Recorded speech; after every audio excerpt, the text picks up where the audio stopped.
Namaskar, brothers and sisters. This is Sudhiira talking from Ananda Kanan in southern Missouri. I wanted to talk with you a little bit about bringing you from the earliest history of this place to the present time. And because we're in a very interesting time of expansion and growth for Ananda Kanan, which I think everybody is going to be very excited about.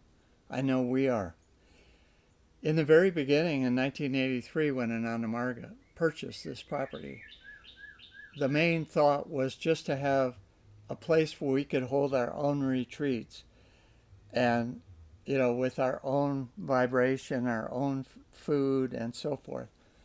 And we've achieved that over the years. We've develop buildings that serve our needs. We have a dining hall, we have dormitories, we have meeting halls. And all of that has served the purpose of a retreat center very well for the last almost 40 years now. But in 1987, Baba came out with a new program.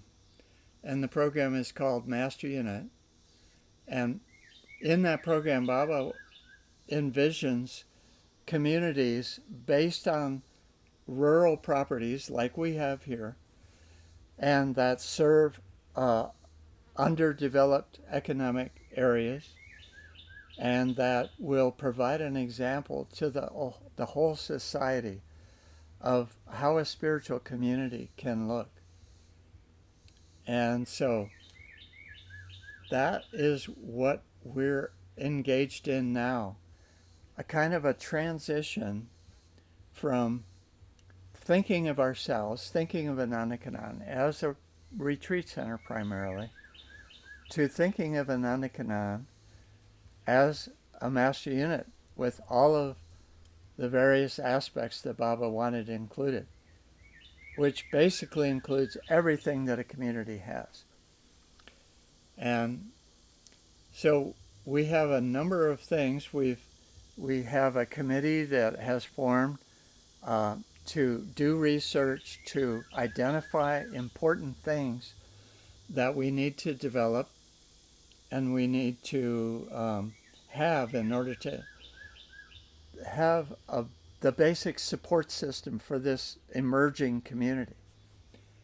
And some examples of that is we have a project we call the Solar Energy Project, and we've already raised $10,000 towards that project. We've purchased 24 solar panels and the equipment necessary to mount those panels on the roof of the dining hall where it's going to go.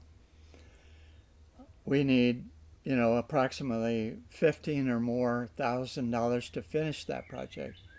But when we do, we will have a backup energy system in case of power outages, just in case of whatever happens. And we have another project where we're working on developing agriculture here, starting with the community garden. In the past few years, we've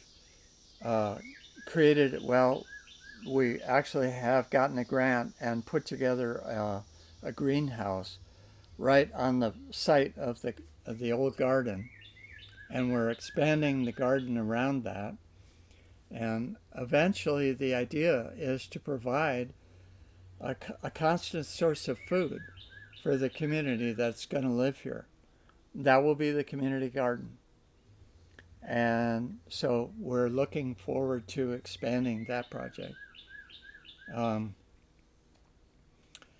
We also need to, we've done an inventory of the buildings that we have, and for the most part the buildings are in really good shape considering that they're coming on 40 years of age.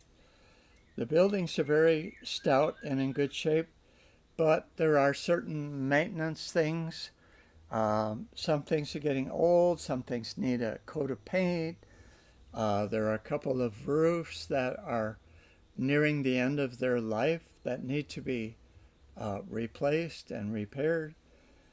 So we're coming up with lists of items that we need help from you guys to fix, repair, expand, modernize, create a whole new infrastructure that will be supportive to this community that's emerging. When all you guys arrive here to be part of this community, we will have everything in place to support you in whatever you're going to be doing.